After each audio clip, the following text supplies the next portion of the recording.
최근 모건 스탠리 분석에 의하면요, 한국인들의 럭셔리 명품 사랑이 세계 최고인 것으로 나타났습니다.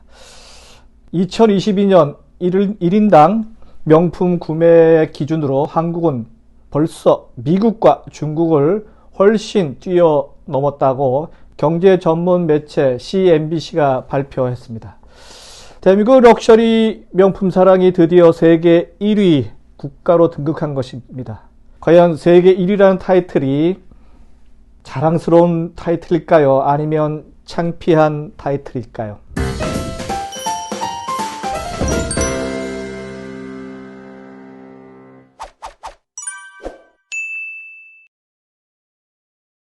안녕하세요. 유통구단 김앤커머스 대표 김영호입니다.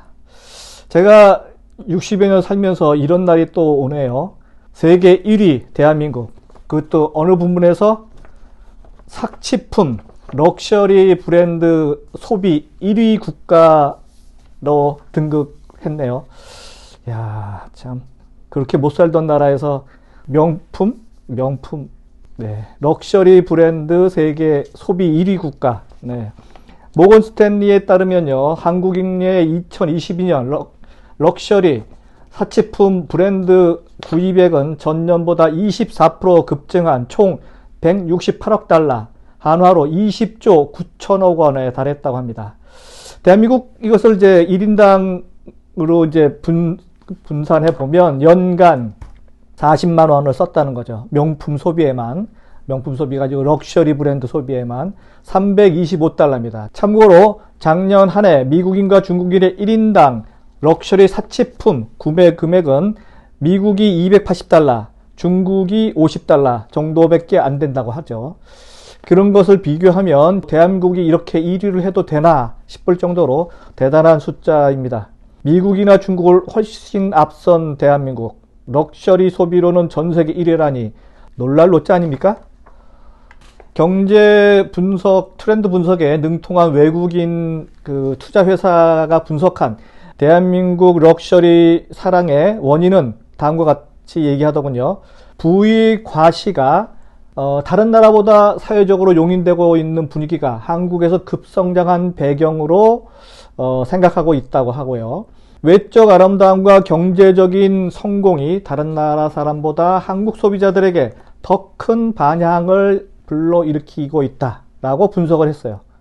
정말 정확한 분석을 했 셈이라고 생각이 듭니다. 정확합니다. 근데 대한민국 언론에 나오는 테마의 대부분이 어느 연예인이 어떤 빌딩을 샀는데 얼마에 팔아서 얼마의 차익을 얻었다는 등, 어느 연예인이 어느 명품 브랜드의 모델이 되었다는 등, 어느 연예인이 어떤 명품 브랜드를 입고 공항에 나타났다는 등, 정말 연예인들의 뉴스만을 앞다투어 기사화했으니 이런 인플루언서들의 부정적 영향력이 지대한 공헌을 한 것이 아닌가 저는 생각을 해봅니다. 이에 덧붙여서 아주 잘못된 대한민국의 유교 사상, 좀 있어 보이기 있죠. 있어 보여야 된다는 그런 그 유교 사상의 겉만 번지르한 형태의 박수를 보내는 사회 분위기가 한 몫을 더한 것이 아닌가 하는 생각도 해봅니다. 남에게 보여주기, 과시하기를 즐겨하는 국민성으로 인해서 럭셔리 사치품 소비국 1위의 불명예를 당분간은 지속할 것 같습니다.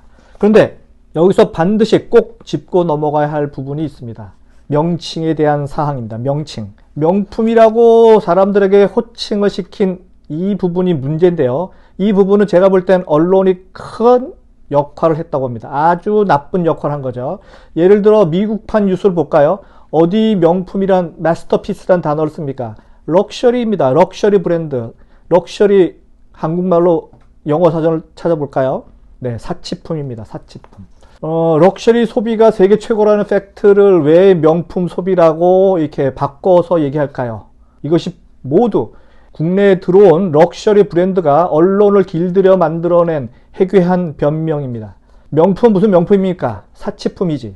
럭셔리란 단어가 주는 부정적 이미지를 순화하고 반전시키기 위해서 대한민국의 줏대 없는 언론, 돈만 주면 바로 명칭을 바꿔주는 그런 언론을 돈으로 길들인 이유 때문에 우리 대한민국에서는 명품이란 단어를 씁니다. 럭셔리란 단어도 안 쓰고 사치품이란 단어도 안 쓰죠. 참 이상한 나라죠. 명품? 네, 참. 영어로 마스터피스, 마스터워크.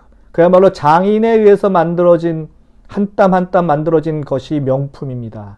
럭셔리란 단어는 사전을 찾아보세요. 사치품이라 써있죠. 그렇지 않습니까? 마치 명품을 통해서 신분 세탁을 하려는 졸부들의 모습이 보이는 듯 합니다. 사치품의 맥을 못 추는 대한민국 소비자를 봉으로 하는지 이 럭셔리 브랜드들은 대한민국 소비자를 아주 가지고 놉니다. 프랑스 패션 업체 고야드는요, 작년 연말부터 연간 300만 원 이상의 구매 실적이 있는 고객에게만 자사 인기 제품을 판매한다는 정책을 내놓았습니다. 그래서 돈이 있어도 올해는 고야드 제품을 살 수 없습니다. 이래도 사고 저래도 사는 대한민국 봉 같은, 그야말로 봉 같은 대한민국 소비자를 상대로 럭셔리 브랜드, 사치품 브랜드 업체의 마케팅은 그야말로 대한민국 소비자를 갖고 놀고 있습니다. 얼마나 만만한 상대로 받는지 알려주는 사례죠. 이외에도 럭셔리 이 사치품 브랜드들의 대한민국 소비자들에 대한 갑질 마케팅은 수도 없이 많습니다. 대한민국 럭셔리 브랜드 세계 1위, 강풍에 빠진 원인을 한번 볼까요? 첫 번째는 시중에 자금이 너무 많다는 거죠. 유동성이 너무 많아요. 2020년부터 그 한국은행 자료에 의하면요, 대한민국 가계 순자산이 전년도에 비해서 11%가 늘어났대요. 그 이유가 대부분이 그 유동성, 부동산 급증에 따른 유동성, 그 금액들이 늘어난 가계 소득이 대부분 명품 소비로 가지 않았나 하는 생각도 들고요. 두 번째, 2030 젊은 층까지 럭셔리 구매 열풍에 한몫을 하고 있는데요. 이 또한 기성세대인 부모들이, 어른들이 아이들에게 제대로 된 소비 습관을 가르치지 못한 그러한 결과가 아닌가 생각이 들고요.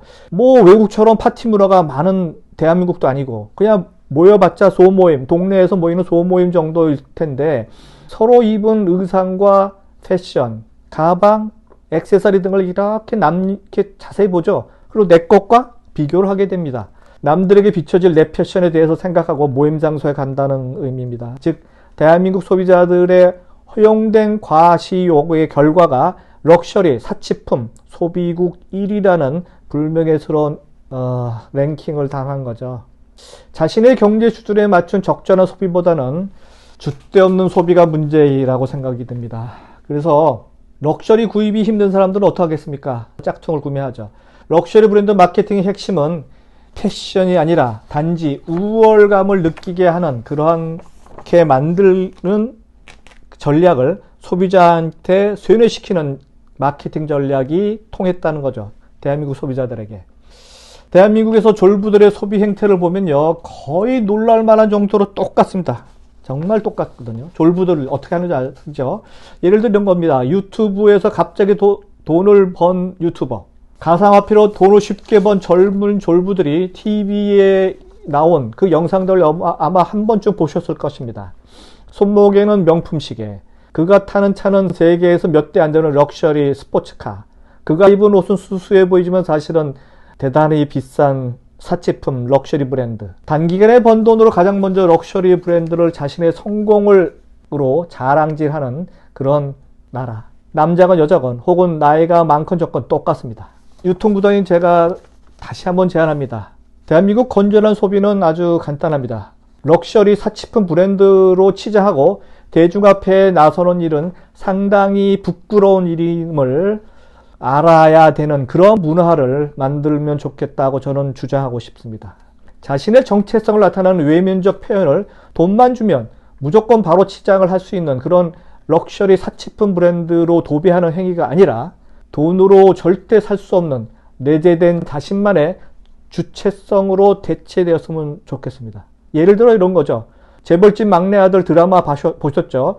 재벌 회장이 아무리 돈이 많아도 손자가 S대에 합격하면 그런 건 할 수 없지 않습니까? 돈으로 어떻게 S대에 합격할 수 있겠습니까? 모르죠. 또 요즘은. 돈으로 절대 살 수 없는 상징적 의미에 투자하기 바랍니다.